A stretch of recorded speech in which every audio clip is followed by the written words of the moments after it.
You know what old Jack Burton always says at a time like this? Come on, then. I'll bite your legs off! I can take it. Great power comes great responsibility.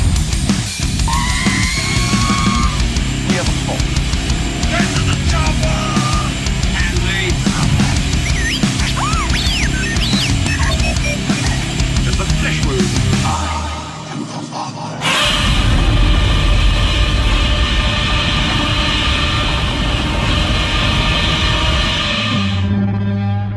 We are back for the 24th episode of SludgeCast, and of course you got Sludge here, and my co-host right across from me. Micah, how's it going? We hope you guys are doing good tonight. We've got a pretty big episode for you guys, three things we want to talk about. The first one we'll get into is actually going to be kind of somber. We lost a legend in the comic book world. What's today, the 22nd? 3 days ago. Yeah. So, Tom Lyle, phenomenal artist. He's worked for DC, he's worked for Marvel, worked for a couple other comic companies.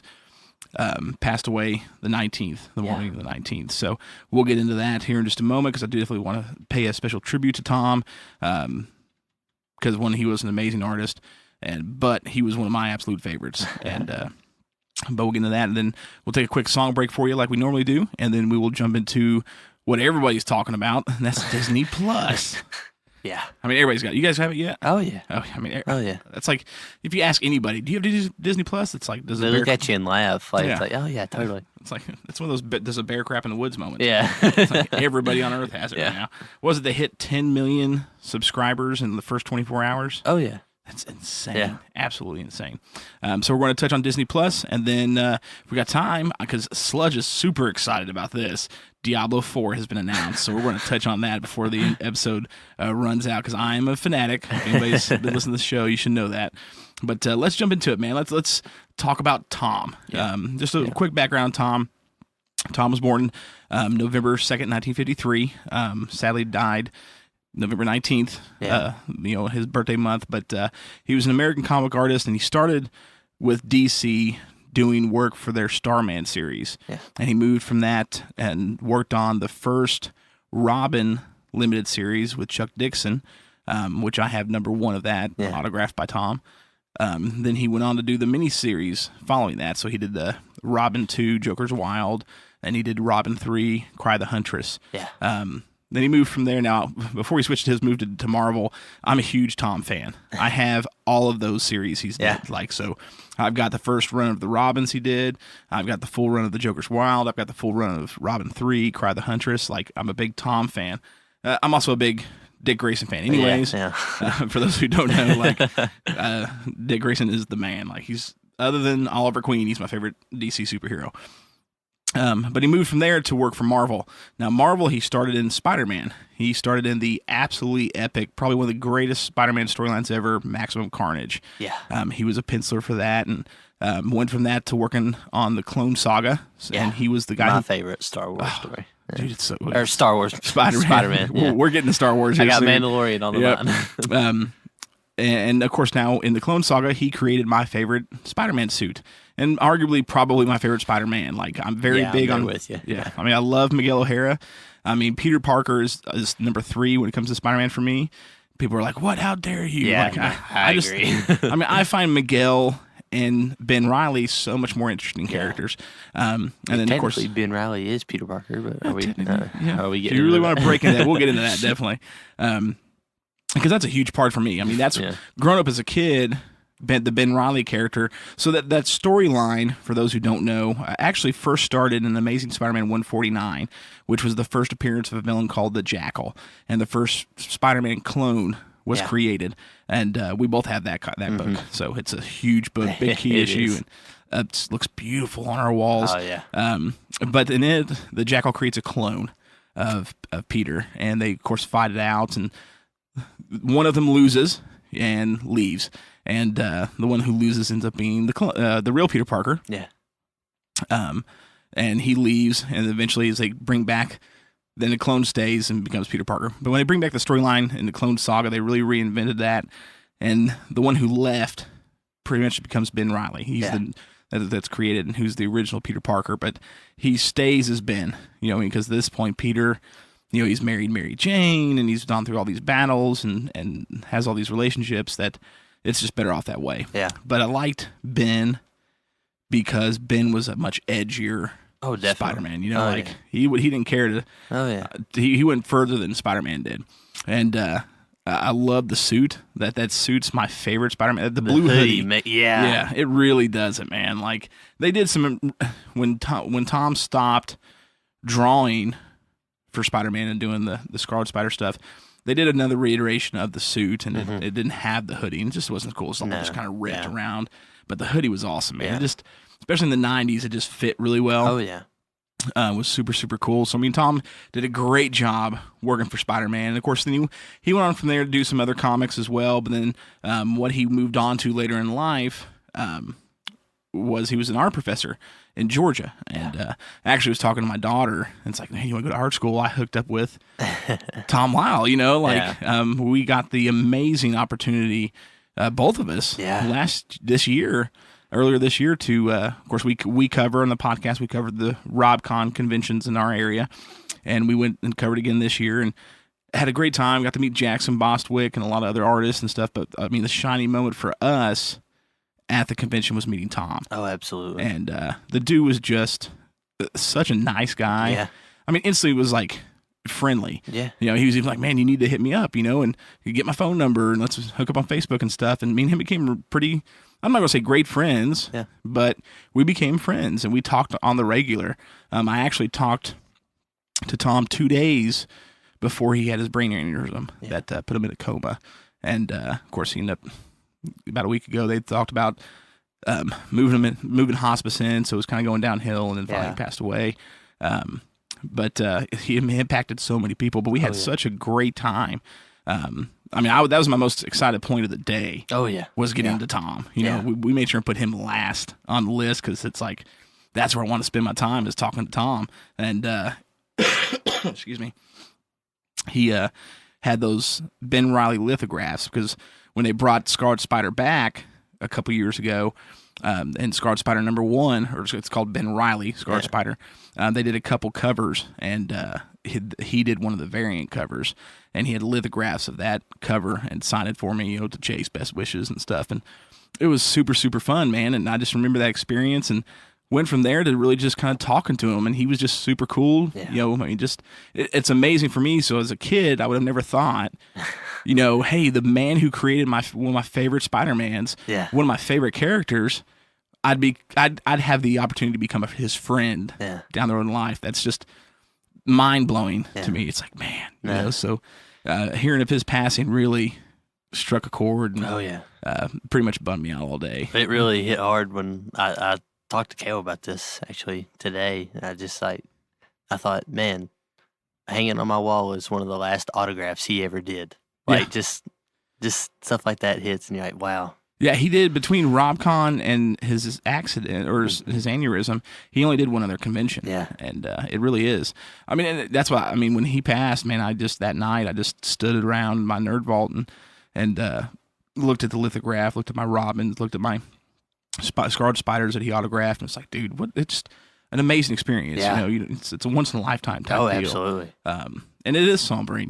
It's like, it's like, man, this is somebody who impacted you as a kid and really kind of helped shape your life, and then he passes away. You don't ever. Most people don't think about it on the norm of like, well, he just drew comic books, but for so many people, that's a huge part of their lives. Yeah.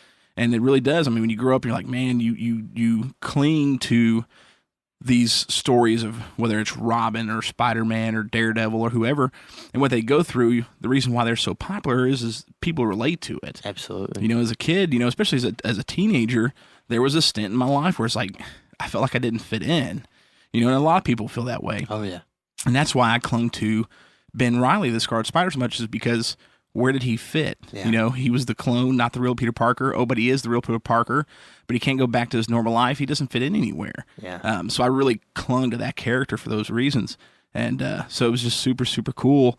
And it's pretty sad, man. I mean, that's something I'm never going to forget. We got the opportunity to interview him, and we'll play that interview for you guys here in just a moment. But I sat back and watched it the other day, and I was just like, brought a little tear to my eye. I'm like, oh, this stinks. Actually, I was talking to Tom, and I wasn't going to say anything until after it was done, but with him passing, it's not a big deal to talk about, but I've got the death of Spider-Man, the blank variant. I've got a couple copies of it, and I was going to have Tom, and Tom was going to do it. We'd already negotiated everything for it. Cover of Ben Reilly's Scarlet Spider holding the dead Spider-Man in his arms. I was like, man, that would have been epic, but it's all right. I remember the conversation, and that's enough for me. Yeah. But it's sad, man. We lost Stan last year or this year. Was it last year? Or was it this year? I remember that. This year, yep. It's crazy. This year's almost over. It's like I cannot believe it's been 2019 already. Endgame came out this year. Oh yeah. God, it's been so much happened this year for me at least. Yeah. But losing anybody like that, especially Stan, was huge. But even the guys like Tom, man, or Jack Kirby or Steranko or any of those dudes, those are the guys that created our childhoods, man. Yeah. It's there's great artists today that are going to impact our kids the same way, so it's sobering, it's sad. So, and if you guys don't know Tom, man, you guys should definitely check out his stuff. He was such a phenomenal artist, and you can absolutely see his page and just see the comments. It was amazing to go look on his Facebook page and see the amount of students he had and just people that weren't even his students that were just impacted by him. Yeah. Just the amazing things they've said about Tom. So, definitely lots of prayers have been going out for the family, through this time, and all not just the family, but the friends and the fans, because it's huge. So, but so check it out. We want to play it for you guys one more time. It was such an amazing experience. But RobCon this year, we got to interview Tom, and here it is. Check it out. All right, Sludge back again for another interview here at RobCon 2019. Again, we got to do this last year, had a blast. This year, Rob has stepped up with some great talent, and especially my favorite interview of the day, the last interview of the day, ton of great, Mr. Tom Lyle. Now, Tom's worked on a lot of Spider-Man. He's worked at DC on Robin. Of course, my favorite thing that he's done, if you can zoom in here, I bought one of these earlier. He designed the Ben Reilly Scarlet Spider suit, which is my favorite spider suit and my second favorite Spider-Man. So, Tom, first, thank you for taking the time to do this. Thanks. Now, you've got a pretty extended career. You've worked with Marvel, with Spider-Man. You've done the Maximum Carnage, the Clone Saga. You flipped over DC. You did a lot of them. Actually, I did DC first. Did you do it first? Okay, yeah. Because the Robins came out before. So after Spider-Man, I did Punisher. Which one of those was those? The one with the long hair that joined the mob. Oh, I'm talking about that one. By the time that book was getting good, they canceled it. I figured that's the way they would do that. Yeah. Now, so you've done a lot of work on both sides, DC and Marvel. What's your favorite thing that you've done? It's kind of neck and neck because Robin made my career. So Robin will always hold a great spot in my heart for that. Because I was a B-level artist until I got Robin, that made me an A-level artist. But I will say going over from DC to Marvel and then doing Spider-Man made me an A-plus level artist. Because for a short period of time there, I was like in the top 10 according to Wizard Magazine of the industry. And that's kind of cool. But then by 2001, I was out of the industry. The industry has to go through a lot really quick. Right. Other than like a few long-standing names, it kind of does rotate a lot. Both companies unfortunately went through bad financial shape at the end of the 99 through 2000. And unfortunately, they had to cut a lot of talent just for dinero. They had to make cuts. And I was considered expendable. And I'm not the only person. It happened to tons. Right, yeah. I know that especially Marvel lost a lot of writers and artists. So when it came to one question I really want to ask, because my favorite Spider-Man we discussed earlier is the Miguel O'Hara 2099. Right. My second favorite is the Ben Reilly Scarlet Spider, and I've got the Amazing Scarlet Spider one. I've got all the first issues at home, and cool. His first appearance. I should have brought that. I didn't think about it, but so I love the suit. I remember as a kid seeing the Kane storyline. Right. When I first saw that on the shelf, I was like, "Who is this Spider-Man? This dude is awesome!" And I love the suit. It was just something very, very. I don't know. I related to it more than just the regular Spider-Man suit. Right. How did you come up with the idea? Well, it's funny. I did about 6 designs, and this one was based off of about the time we were doing this. My recollection is that we were in the Winter Olympics, and we had a speed skater named Eric Hayden who wore this red bodysuit that had a mask that came around like this. And I thought, you've got to be able to find a full face mask for that. And then I just thought about the sweatshirt, and when I first just did my design, I put the spider on the face mask and left the sweatshirt with no spider on it. And they wanted me to put the spider on the sweatshirt and just put the eye holes up here. And I went, okay. The only thing we fought over at Marvel is they wanted me to tuck the sweatshirt into his belt. Nobody tucks a sweatshirt in. So I said, if we draw it with it tucked in, the minute he does this, I'm going to draw it pulling out of his belt, and it's never going to go back. So, and one more tidbit of information about the suit. If you remember, during the story, his hoodie disappears. They rip it off, and the other artists swore they couldn't figure out how to draw the hoodie flying around like I did. I treated it like it was a little cape. So they, without even telling me, they ripped it off. Okay, because I know they did do the switch. And so when I got to do that variant cover for Scarlet Spider #1, I said, can I put the hoodie back on? And they went, yeah. I love that. Some of my favorite things was the hoodie part, especially when he's got it on. I'm like, man, he just looks great. So definitely. It was supposed to look like a temporary costume that could be permanent. And I think it's funny that when they tried the relaunch in 2017, they had like a Spider-Gwen type hood on him, and the fans went, we want the other costume back. And I went, yeah. It made me feel really good. It's got to, because when they redid it in 2017, I mean, I was excited to bring the character back, but that initial suit I was not a fan of. It's a nice design, but I have to confess, it's 25 years ago now, so I'm like, that's cool. Hey, from one fan, you've definitely made a cool Spider-Man suit. So I appreciate that.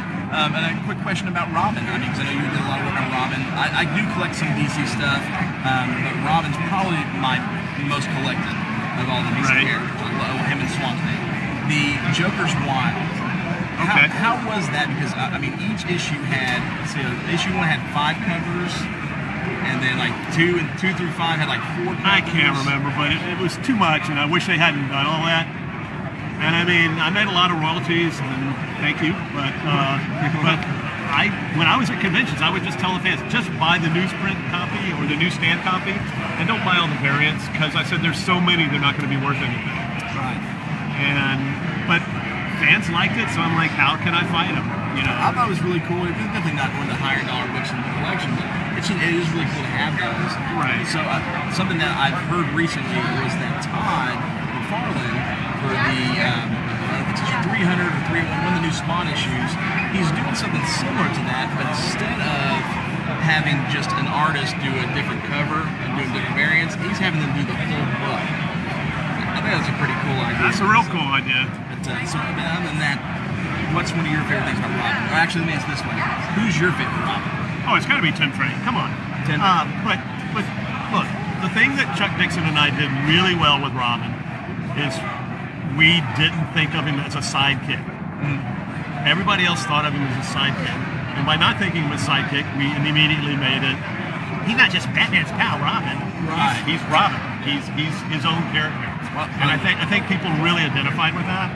And then Chuck tapped into the, I'm a teenager trying to figure out how to do all this crap, which is really neat. I love the 5-issue miniseries. The first one? Yes. Yeah. I thought that was really, really good. Yeah, his training from Lady Shiva and all that stuff was kind of cool. And then we got to create King Snake, which was fun. So, yeah. Definitely great series. And I love all your work. And, thank you. I mean, it's super talented. I hope you continue to do work for many, many years. Well, I'm teaching full-time now instead of drawing full-time, but I teach at the Savannah College of Art and Design. But I have to confess, I still want to do something. So right now I'm working on a proposal that my wife and I would co-write, and I would do thumbnails, and Scott Hanna has agreed to do finishes over me, assuming that we can get the rate that we want for the pages. And it's a cool idea. I hope it gets picked up. Thanks. Tom, I appreciate it so much, man. Thank you so much. Again, Tom Lyle, love interviewing everybody, but this is the man we're looking forward to the most this year. Thank you so much again. You just made my head explode. All right, again, this is Sludge, the rest of the crew from SludgeCast at RockCon 2019. And make sure and check everything out. And be here tomorrow or come next year. See ya. All right, so that was such an awesome experience, man. It was moving for me. to lose such an inspiring person. Man, just what a nice guy. I went down to Rob's today. He's got the guy who does the convention in our area. He's had a comic book store. I think this was his 35th anniversary this year that it's been open. And Rob's a great guy, but we sat there and talked about Tom for a little bit. And I was like, yeah, man, we're going to do a tribute for him tonight. And he actually had a couple of Tom's books out that he was reading today. Yeah. And it was pretty cool. He's like, yeah, because he's known Tom for years. Yeah. And he's like, it was pretty sad to hear. But he went on telling me how it reminded him of meeting Jack Kirby. Right. Because of the way, because he gets a lot of artists in for his conventions. And he's honest. He's like, some of them are great. Some of them kind of are snooty. It just really depends. And he said that Tom reminded him a lot of Jack Kirby.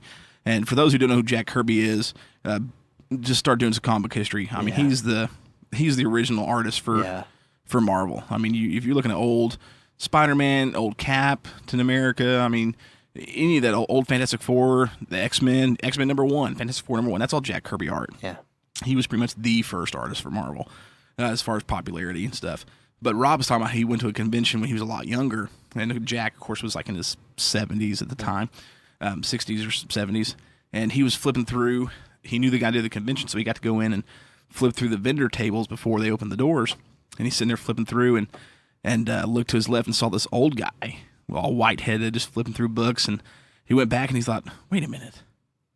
You don't ever see somebody that old go, at these things. Rob's a lot younger, and he looked over and realized it was Jack Kirby and just started talking to him. And he said he was just the nicest guy in the world. And they talked about the different characters and what it was like working on the books and how Jack's real life affected a lot of his artwork. And he said Tom reminded him of Jack a lot, just the way Tom was just such a cool person. So, all right, so if you guys don't, I should know who Tom is now. We're done with this, but check out his stuff, man. He's a phenomenal artist and created some great characters, and we just definitely wanted to give him a shout out because he's been a big impact in our lives. Yeah. So, but we decided instead of doing the song next, because we just kind of went through that a little quickly for Tom, we're going to jump right into Disney Plus and then give you guys a song. So,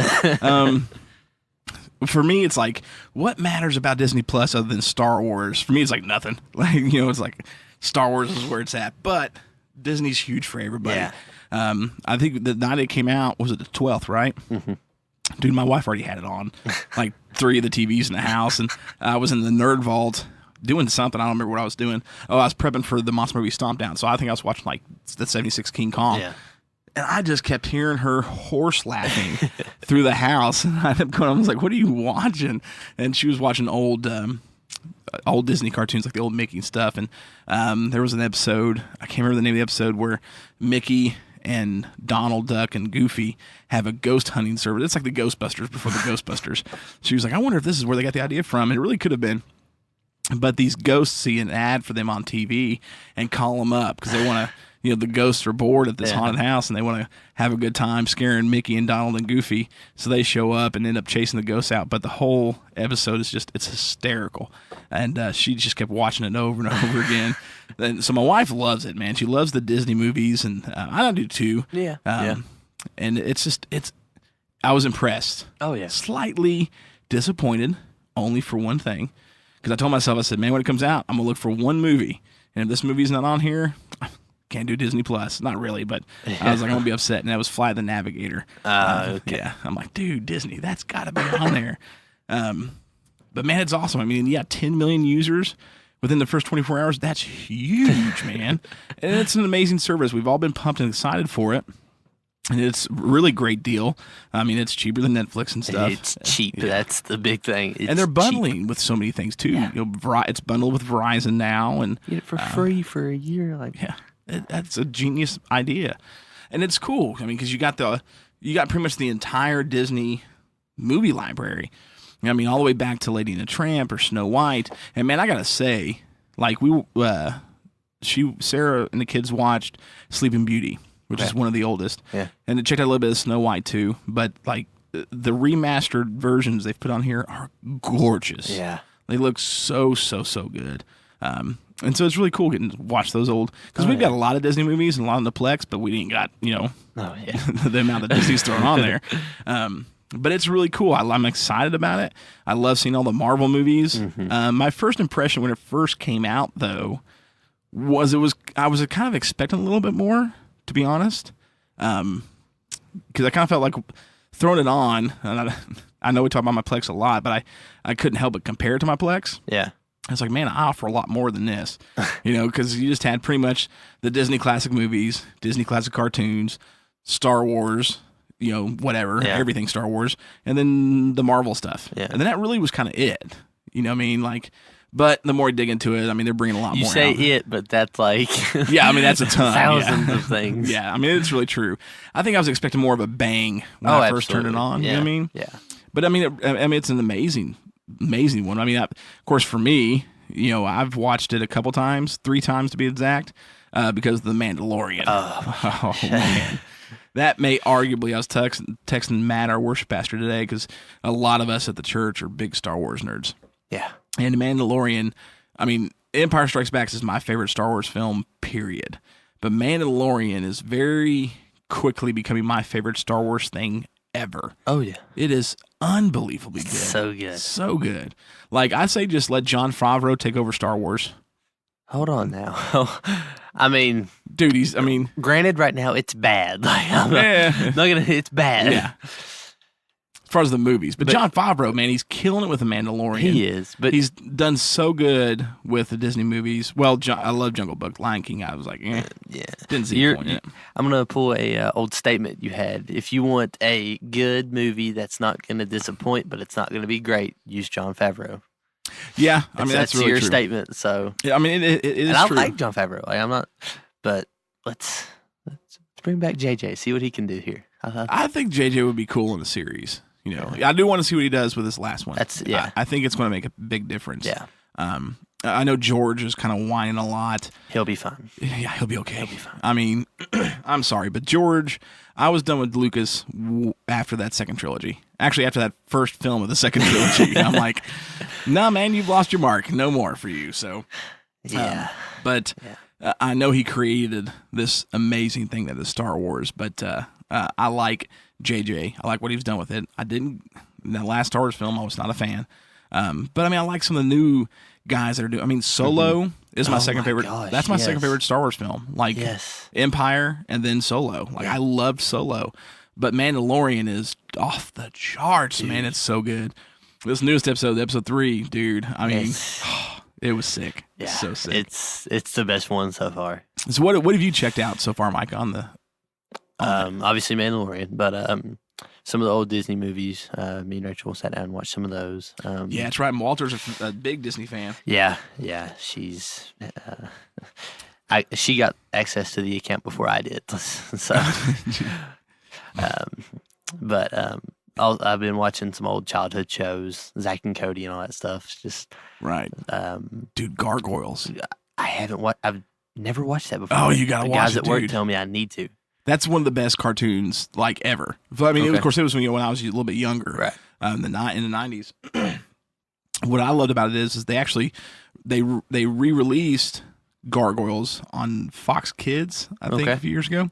But it was really heavily edited because it's not like there's a language and stuff, and it's about gargoyles, and it was a pretty dark cop monster show for a kid's show. Yeah, this is before they're like, oh no, we got to baby our children, whatever. But that's what's wrong with today's society. But the show on Disney Plus is all unedited.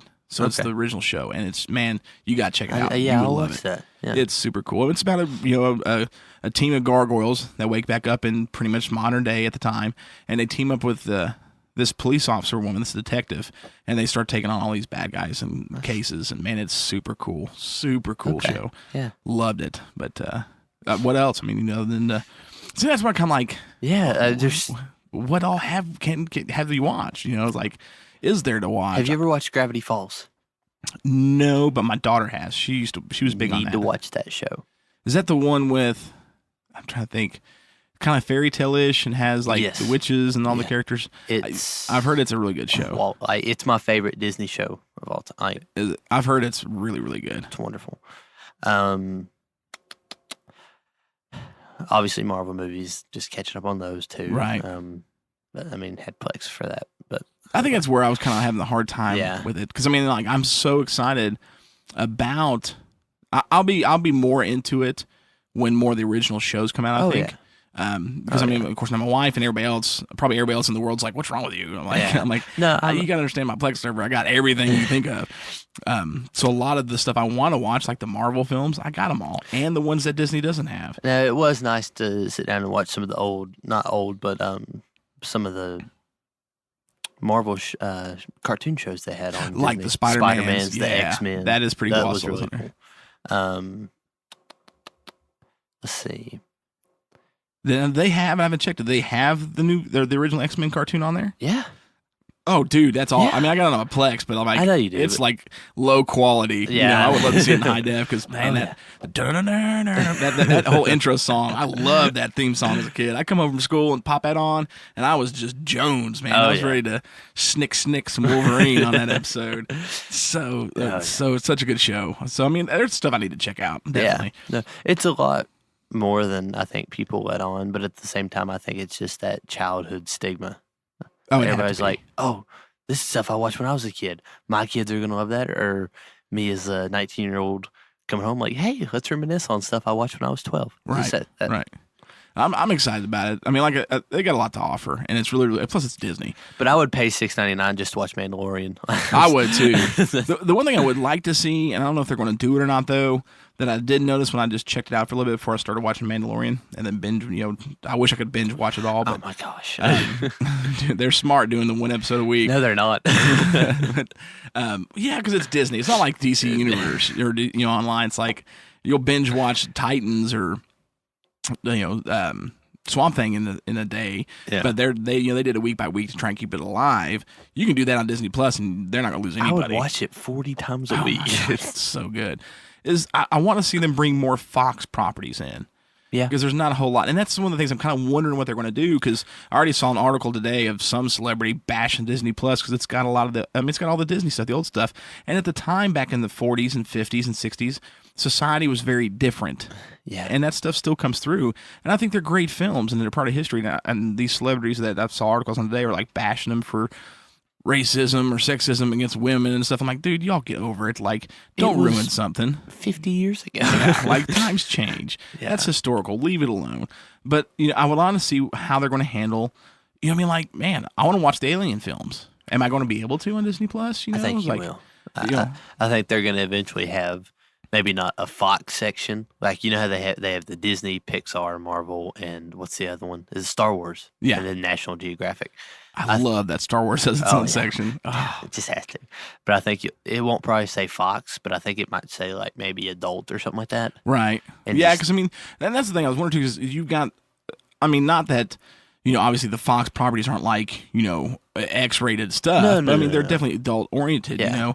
I was like, when do we get to start seeing that stuff? I would love to get on there. I think it's going to be a matter of when Disney thinks it's not necessarily okay, but when they want that stigma to be attached to their name right now. Because they really haven't done anything with the Fox properties they have. No, not yet. The only thing they've even announced that I've heard as far as the Fox properties is they're vaulting Alien. Yeah. Which kind of sucks because, like, when they vault the movies, and they've only vaulted the Disney collection. Yeah. So, that says a lot that they're vaulting Alien that really is a testament to how great and classic that film is. But when they vault it, now it's only going to be coming out for special, anniversaries and things like that. So, like, when they vault it, also, there's not going to be another movie for quite a long time, if ever again. But I think that was awesome that they're vaulting Alien because that is a pristine, classic film. But then they've also announced that they are rebooting the Predator franchise, which excites the crap out of me because I'm a Predator fanatic. And honestly, I got bummed out by that last Predator film. I don't know if you probably didn't watch it. No, I didn't watch it. It was the original idea because they ended up reshooting like 40 minutes of the movie, cut out about 40 minutes of the film of what Shane Black and Fred Decker had originally imagined. Like in the movie, the Predator comes down with a weapon to help the humans fight off the rest of the Predator series, and he's being chased by this hybrid, genetically enhanced Predator who's like 11 foot tall. But on it, they come to find out that there's other predators already on Earth. They're called emissaries, and they help the humans because the world's changing, right? And it kind of deals with climate change a little bit, and it's getting hotter. And the predators want to come take over, wipe out the human race, and live on this planet. But there's a whole clan of predators that are like, no, we shouldn't do this, and we team up with them to fight off the bad predators, and it's awesome. It harkens back to the. I'm assuming that's not how the movie goes. Not at all. Okay, like that was the original idea. That sounds awesome. Oh, dude, it was great. Like they filmed the imminency predators, but I mean, like there was an awesome shot I saw when they were filming of a couple of the predators in these big, massive tanks with the Marines. I'm like, dude, that is sick, man. Yeah. Like this is so good. It takes me back to the Predator comics of the '80s and '90s. From Dark Horse. Right. No. Fox is like, oh, no, we don't want to do that. Let's do this. And they took this out and took that out. Give us dogs with dreadlocks. That's the only thing I know about that movie. Dude, and that was a cool idea, but it was not handled well by Fox at all. They just end up, I mean, you didn't get Shane and Fred's film. Right. You got pieces of it, but then you got the Fox film, and it totally ruined it for me. Right. So I'm excited that Disney knows, hey, this is a franchise that even through the worst of the worst, the fans have stuck through. We're going to reboot it. So I'm pretty excited about that, Yeah. So I'm excited to see what they do, because I know there's things that they're not going to want to do, and I love this about Disney, is they're wanting to keep it family friendly, Right. which is awesome, because we need that.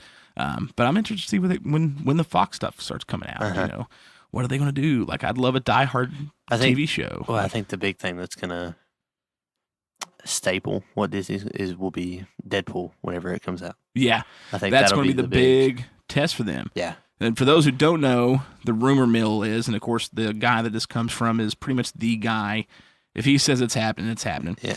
Is Deadpool is kind of having a soft reboot. There'll be a third film. That trilogy will kind of stick on its own, and we'll get Deadpool at Ryan Reynolds in the MCU, but he'll be a PG-13 version versus an R-rated Here's how I version. think you have to do it if you're going to put him in the MCU.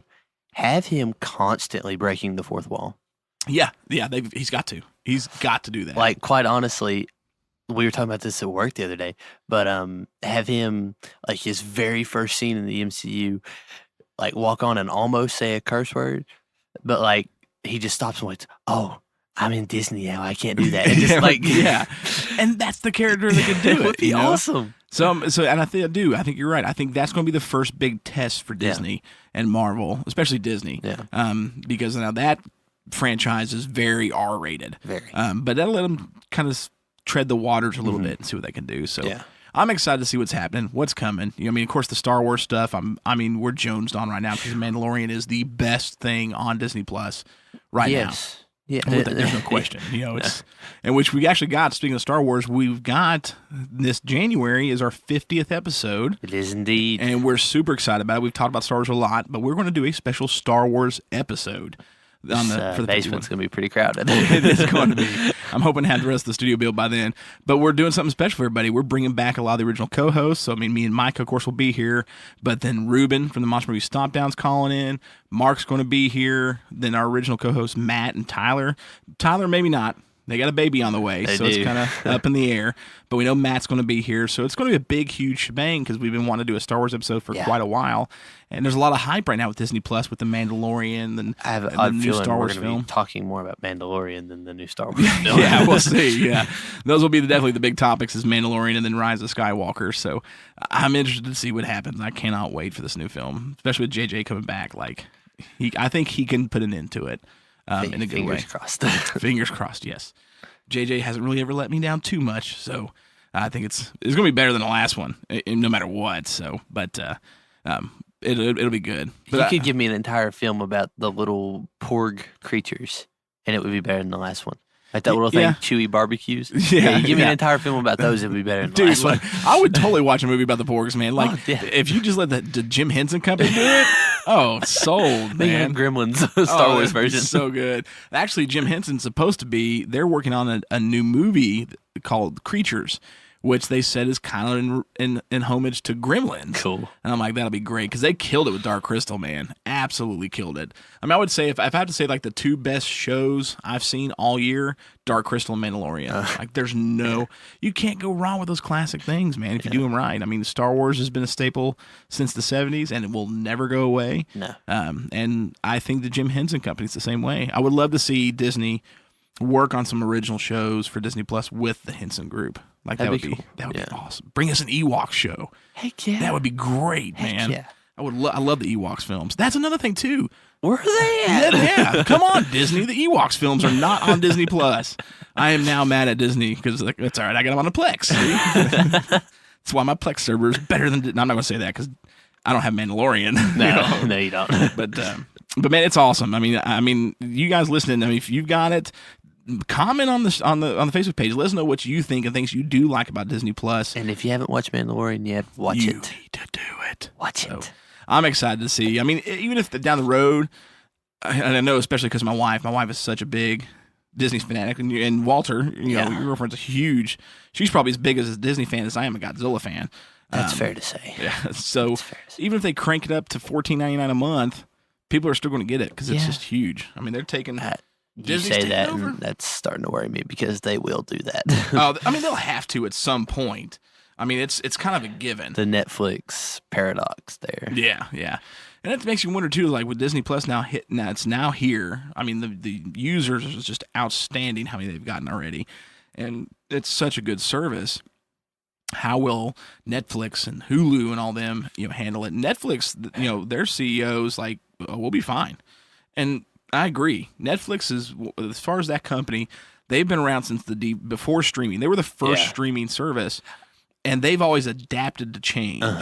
But the way that they've adapted is they've adapted by doing what the viewers wanted. Yeah. Not like... I think Netflix is very quickly going to turn into a more adult-focused streaming service. I think so, too. I think they'll keep it broad because you got to remember, we got HBO Max coming. That's true. And HBO Max is definitely going to be more the adult streaming because, they're going to be doing a lot of... that's where DC's shows are going to, and Titans this season. Oh my gosh, Nightwing is coming next week. I'm so pumped. That's a whole nother thing I could talk about. But so Disney's definitely family oriented. HBO Max is going to be more the adults. I think Netflix will definitely sit in the middle ground. Oh yeah, you know what I mean? They'll find a really good pocket. Yeah. And plus, Netflix has been killing it with their originals. Stranger Things. I love them. Oh, Stranger Things, yeah. Like, I mean. I'm a Star Wars fanatic, and I love Mandalorian, but Stranger Things still right now at this point, we're only 3 episodes in, so we can't make a final decision. Stranger Things is still better, in my opinion, than The Mandalorian. Yeah, I agree. Crickets. There. I mean, it really... It is. It is, yeah. No, I think but that may completely change. Yeah. By the end of this season, maybe singing a whole different tune there. Yeah. But I think they're going to, Netflix is going to... Netflix is... there's rumors of Sony being bought out, and Netflix they're one of the 3 top contenders to purchase Sony, and that says a lot for a company. Because Sony's not going to be a cheap deal at all. No. I hope Disney doesn't buy Sony, give it to another company, because I don't want Disney to monopolize the market, but I definitely hope Disney buys Spider-Man. Yeah. That's all they want. Yeah. They don't want anything else with Sony. They just want Spider-Man. But I love it. I think it's pretty cool. I haven't had time to really go through and explore it as much as I wanted. Again, because I just where's Fly the Navigator? Oh, it's not on there. Mandalorian, yay! Yeah, Mandalorian's awesome. But it's cool. Yeah, you guys, comment what you like about it. What would you like to see Disney do? Yeah. With their, of course, we got the Marvel shows coming for Disney Plus, Loki and WandaVision and Hawkeye and all that stuff. I'm pretty stoked about those. Yeah. I think WandaVision is probably the most excited one, especially now that some details have leaked on the show. Have you heard about that? Sort of, kind of. I still can't get back. So it's supposed to be taking place in a pocket dimension. Okay. And it'll tie into the next Doctor Strange film because we know that Scarlet Witch is going to be in it, and this is going to be cool. I still think my favorite will be Loki. I think it's going to be great. Yeah, that character's so good. Yeah. As long as they keep the right amount of comedy in it, it'll be good. I think they will. But all right, so Disney Plus. Tell us what you think of your experience with it so far, and I'm excited to see where they go with it and what they do with it. And so far, thumbs up from me. Still kind of wish they had some good movies like Fly the. They got great movies, but hold on there. If y'all have never seen Fly the Navigator, man, that is a Disney movie to watch. I loved that movie. But they got your Brave Little Toaster on there. You hey, dude, that's right. I love me some Brave Little Toaster. I did not like that second one where they go to Mars or whatever. That was just out there. I don't even know why they did that, but But all right, yeah. So let us know what you think, man. I'm excited about it. I'm definitely excited about The Mandalorian. Let's tag it one more time. Watch Mandalorian. Please. Please. You're doing yourself a disservice if you're not watching Mandalorian. So good. It is so good. Plus, Baby Yoda is just the cutest thing ever, you know? Way to spoil it there. What? Like everybody who has social media. I mean, everybody knows Baby Yoda's here. Well, I want to know who. I mean, it's not Yoda. I think it's a female Yoda species. Yeah. I mean, it's the same species, because this takes place after Return, but before Force Awakens. So at that point, Yoda's gone. I mean, he's part of the Force, but it is his species. And dang it, if that thing ain't so cute, it is. I want one. Yeah, I want one. Like I want. That'll be the new toy that Disney sells and makes. Oh, dude, billions the off moment of I see one available, I'm buying it. The kids be like, "Is that ours?" No, it's mine. Get away. But yeah, so y'all need to check out Mandalorian. But all right, so we're gonna give you a quick music break. This is a band that I've been listening to for years. Just amazing band. This one's a little on the softer side for them, but it's still heavy. It's still rocking. It's a band called Fit for a King, and they're a Christian metal band, and it's super, super good band, super tight band. I love their vocal arrangements, probably more than anything else. Their vocal arrangements are some of the absolute best things ever. But been listening to this song a lot. It's been, I don't know why, man. I've just been chugging along with this song, but it's Fit for a King When Everything Means Nothing. Super phenomenal song. I think you guys will like it. Hopefully, if you've never heard them before, go check them out. Buy all their records, because you'll never be disappointed by a record with these dudes. There's not many bands where, like, I'll buy a record and be like, oh man, this album's phenomenal top to finish. I've not got a Fit for a King record that's not like that. Like, every record's been perfect. So here we go. Fit for a King When Everything Means Nothing.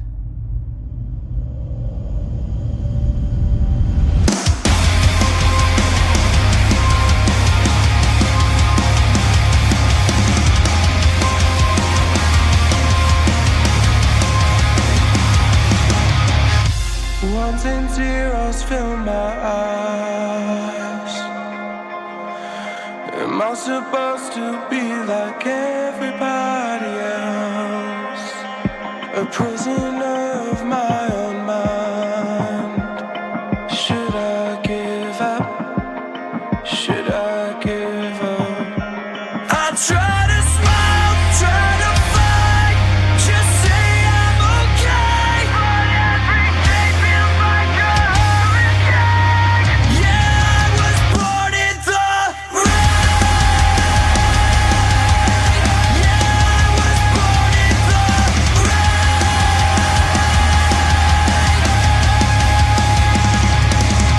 Answers never seem so distant. The fear of missing out blurs my vision.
All right, and that was Fit for a King, and man, any song, like I said, it's heavy, but that's kind of a lighter song for them. But man, they're so good, and I promise you, every record is phenomenal, top to bottom from these guys. So, all right, let's get into the last topic here because I'm super excited.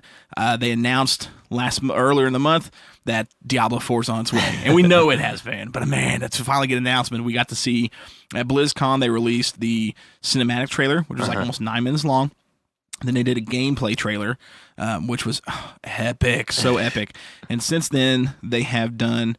Let's see, they did a video for the barbarian character. They did a video for the necromancer. No, Druid. The druid video because they've only got the barbarian, the druid, and the ranger. They've gone back to that original 3 from Diablo 1, and I'm sure they'll add in the other characters with DLC or an expansion. But it looks freaking phenomenal. Like, I'm so ready for this game to come out because I've been a fanatic of this series since the beginning. To put a little bit of history on why this probably goes down as Sludge's favorite video game series, I learned to build computers for Diablo 1. Like, when I was in high school and it came out, I was floored watching this game. I'd never seen anything like this before. You know, I was Nintendo, Super Nintendo, Genesis, nothing. I mean, you got some good games like the Dungeons and Dragons and Final Fantasies, but nothing was like Diablo ever. Right. And so I had to learn how to build a computer. And one of my computer teachers, he had in his room, in the back of his room was this big like loftish type area that just had all the old computers. I mean, we're talking hundreds of computers and parts and just everywhere. So I just went through and he was like, yeah, grab whatever you want. Didn't have to pay for anything. So I grabbed like the best video card I could find, best motherboard, RAM, processor. I mean, everything I needed to build a computer. And I built my first computer. And as soon as I got it built, I installed Windows 98 on it and instantly went and bought Diablo and put it on there. And dude, I was hooked from day one. Like when the Diablo came out, lost it, played it. I mean, I think I pretty much beat that game that weekend that I got it. Like, I didn't leave my room at all. I remember my mom coming in and was like, are you alive in here? We haven't seen you for 2 days. I'm like, oh, no, yeah, Mom. I'm good. I'm Turn the light off. Yeah, I'm kicking some demon behinds here. Like, I love the game. Then when the Hellfire expansion came out, same thing. Went and bought it, locked in my room for 2 days, just wearing it out. And then Diablo 2, when it came out, upgraded my computer just so I can play Diablo 2, man, and it got so much better. Then Diablo 3 came out, even better. Diablo 3 is probably my most replayed game in history of all the games I've played. I mean, I was playing it just the other day. I mean, I play it so much. But you'd asked something. You told me the other day. You're like, well, you were to tell me about the storyline because you've never played the games. No, I've never touched it. Man, it's phenomenal. And Micah put a challenge. He's like, you're going to have to sell me this game. Not going to be hard. It's so good. So, I mean, the storyline behind Diablo kind of gets a little biblical on some aspects, some it doesn't. But pretty much at the beginning of time, the birth of reality, you have 2 factions of beings that are created. And that is the angels, who reside in what's known as the high heavens. And then you've got, the demons who are there from the brain hells is where they're at. And there's, from the get-go, they call the internal conflict. So from the very beginning, the high heavens and the brain hells are constantly been at war. Constantly. Well, there ends up being an angel on the Angerus Council. His name is Inarius. He kind of gets fed up with it. He's just really tired of all the fighting. And he falls in love with a demon called Lilith, who you've heard in different actual religious things in real life. Teams up with her, falls in love with her, and they take what's called the World Stone, and they want to get away from the eternal conflict. So they go and they create what's Earth, but it's called Sanctuary, is what the plan's called, with the World Stone. And they use the World Stone to actually hide Sanctuary from the high heavens and from the brain hells. So they don't even know Sanctuary exists for a little bit. And so Inarius and Lilith come here, and as well as a few other select angels and demons, to get away from the conflict. They're tired of the constant fighting. And that's why Sanctuary is what it is. It's their sanctuary away from this eternal conflict. But in the processes, things start to go haywire. They end up creating the first race of beings because they're, of human beings. They're actually called the Nephilim, which again goes back to biblical things. And the Nephilim were created because of well, relationships between angels and demons in this story. You know, so the first humans were created from both sides, but they quickly come to find out, and Narius does, that these Nephilim, or the humans, are as powerful as they are, but pose a much bigger threat to creation, because you've got the angels in the high heavens who are pure good for the most part, and you've got, you know, the demons in burning hells, which are pure evil for the most part, but then you've got the Nephilim, or the humans, who are like the perfect mixture of both. Right. So they see them as being dangerous. So Narius wants to destroy mankind. Lilith, the mother, does not. And it starts a little bit of a conflict on Sanctuary. And this is when the burning hells find out about it. They find out about Sanctuary before the higher heavens do. And in the burning hells is where you get your main villains in the game. There are what's called the 3 prime evils, then the 4 lessers. The 3 prime is Diablo, who's the top dog, you know, Mephisto, and then Baal.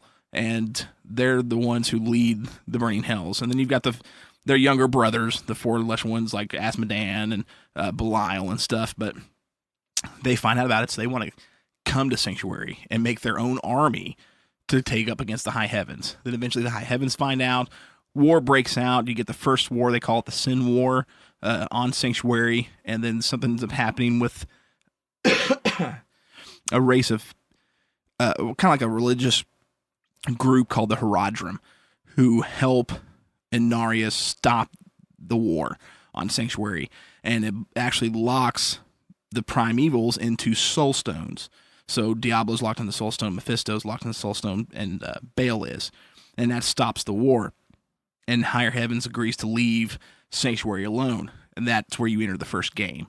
The first game, the main villain, the Leoric, the king of Tristram, gets in ties with those involved with the burning hells to release Diablo from the soul stone, to build his army and go up against the high heavens. So that's where the first game comes in. You've got to stop King Leoric, and eventually you fight Diablo at the end, and just a phenomenal game. And then the second one, they kind of moved on. Second one, Baal became the main bad guy.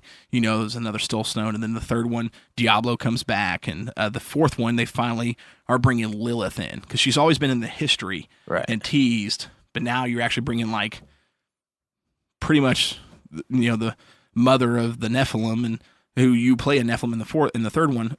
She's the main bad guy. Her and Inarius are actually the main bad guys in Diablo 4, it looks like. And man, it looks absolutely epic. You've watched some of the gameplay, right? Oh, yeah. What'd you think about it? I think it looks stellar. Like, you might not have to do too much selling on me here. I mean, it does look great. One of the great things about the game series, and Diablo 3 definitely got a lot more polished in comparison to Diablo 1 and 2, especially in the way it looked. Like they've really gone back with Diablo 4 to that darker, grittier look of the game that and feel of the game that the first two had. And 3 got, I mean, of course, Warcraft got huge, and World of Warcraft was very polished, and Diablo 3 did that. But Diablo 3 is phenomenal. It's, you know, 2 is probably still my favorite of the series, but 3 was phenomenal. I mean, I play it all the time. But they're really going back to like the Diablo 1 and Diablo 2 feel and look of the game. And what was great about these games was it's almost a button masher. Right. You know what I mean? Like, you had a bunch of attacks you can use in the first one. The first one you could use a mouse and one key on the keypad, 3 buttons, and you can play 2 buttons, you can play the whole game. You just, your left click on the mouse, so you can use to move and attack, and then you set up one hotkey to do your potions. That's it. That's all you needed. And the amount of stuff you could do in that game was unbelievable. Right. And they just expanded on that the rest of the series. And the character developments is super great. The storylines are phenomenal. Blizzard has always been known. I know people will look at like the Final Fantasy cinematics and like, oh man, it's stellar. Yeah, but it don't compare to Blizzard's cinematics for like these games, especially considering Blizzard was the first company to make cinematics like this. Right. And we're talking like Lord of the Rings quality. This stuff's just unreal. But that's what one of the things that Blizzard's always been so good for, whether it's Diablo or StarCraft or Warcraft, their 3 main franchises, is that their storylines are so deep. Yeah. You know what I mean? You don't even, the game could look terrible, but the storyline keeps you entrapped so much. So I'm excited. I'm so excited for this next one because, I mean, like I said, I learned to build computers solely because of this game series. And I know some people, like my mom wasn't a big fan of it. I'm a big fan of it. If it's a game that you just hack and slash or shoot some demons, I'm all for it. I love it. And that's just fun for me. And this one, definitely no different, but it's probably the best. It's my favorite RPG series. I mean, it really, really is. It's phenomenal. And I cannot wait for 4. There's actually 4's coming out. And then they're actually making a mobile Diablo game called Diablo Immortal. And a lot of people are kind of bashing on that, but I'm like, come on. It's going to be awesome. My wife will yell at me all the time because we'll be out somewhere. I'm be playing Diablo Immortal on my phone. She's like, we're at dinner with the president, and you're sitting here playing Diablo 4. Like, or Diablo Immortal. It's like, Diablo, come on. I mean, it's awesome. If you always played the series, I really recommend playing it. I mean, you can start anywhere. Diablo 3 is probably the best place to start right now just because of its modern gaming. Yeah. And then going back and playing, the first 2. I actually had never played Diablo 1 on the PlayStation. They did an import or a port for Diablo 1 to the PlayStation 1. And I've got my PlayStation Classic and modded and put Diablo on there. And that was fun. It was a very different experience.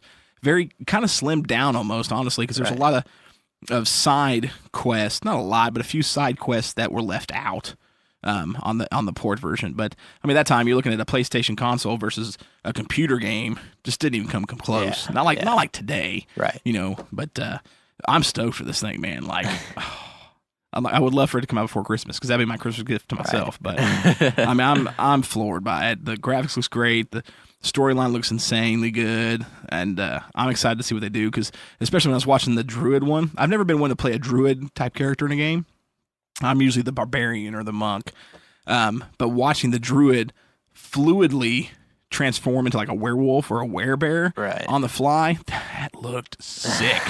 I was like, I might have to play this character at least once and try this out because I'm a werewolf fanatic, and that has looked super, super cool. But I'm glad they're going back to that original 3, kind of where it all started. Right. Because when you got Diablo 2 came out, they introduced, the Paladin and then the Necromancer and stuff. And then 3, they kind of built on. You got the Monk, and of course the Necromancer pack was great when it came out.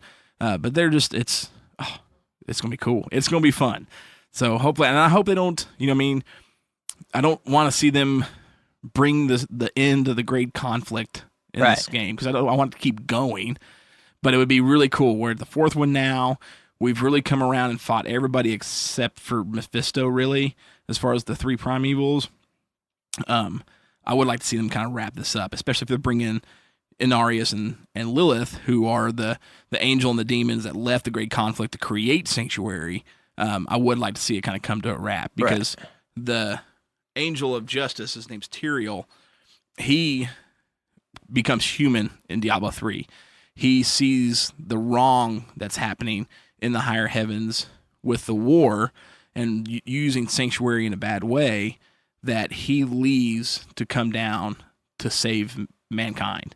And it's epic. Like at the beginning of the first one, like in the Great Conflict, Tyrael hates humans. He hates them.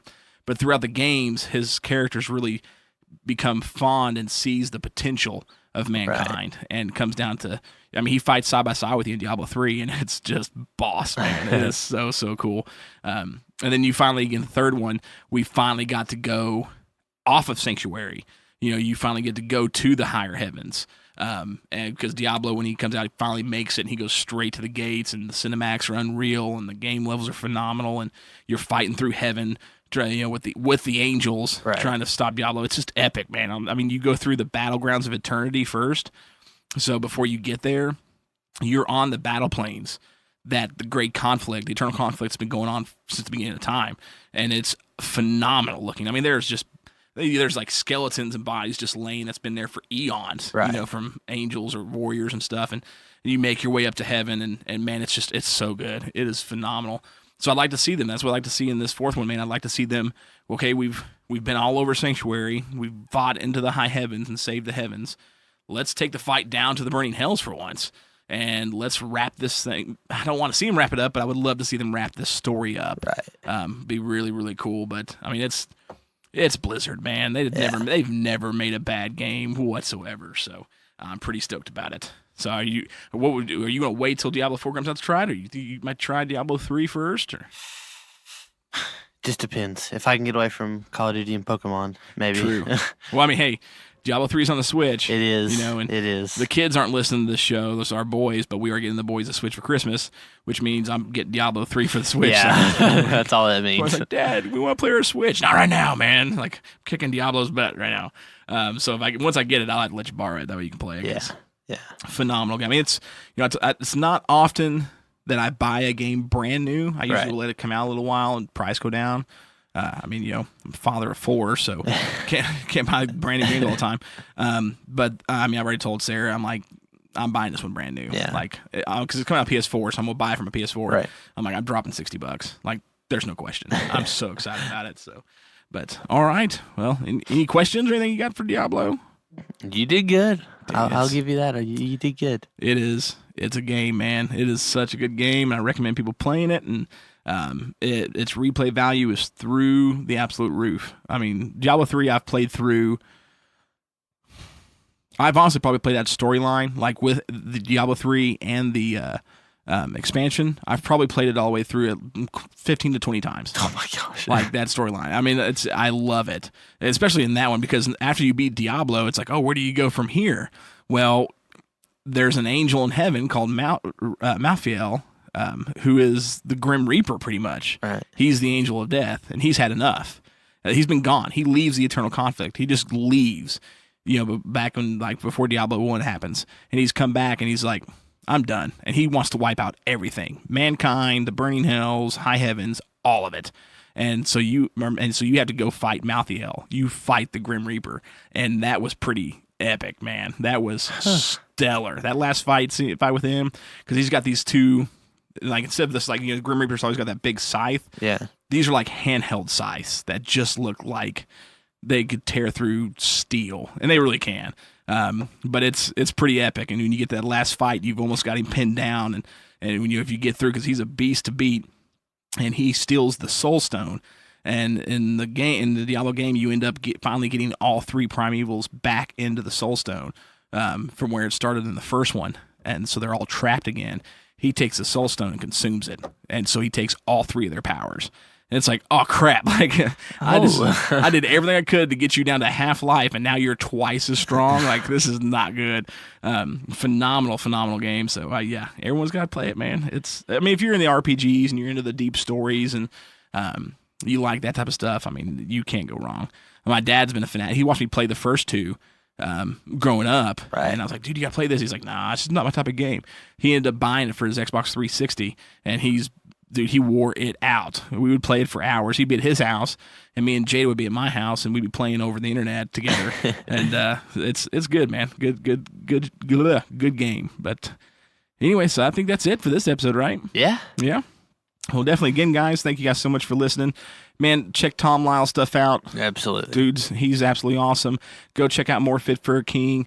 Let us know what you think about Disney Plus, and when Diablo 4 drops, go buy it. You will not be disappointed. But anyways, we'll be back next month, and we want to do a pretty cool little Christmas episode. We've got some stuff that I've been pondering to do for the show. We're going to try and make it a lot of fun.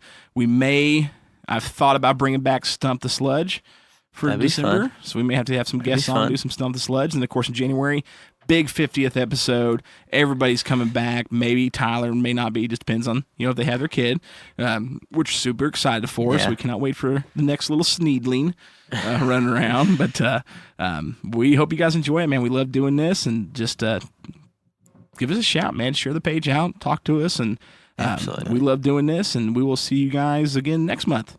This is Sludge. This is Micah. Y'all have a good night. I try to smile, try to fight, just say I'm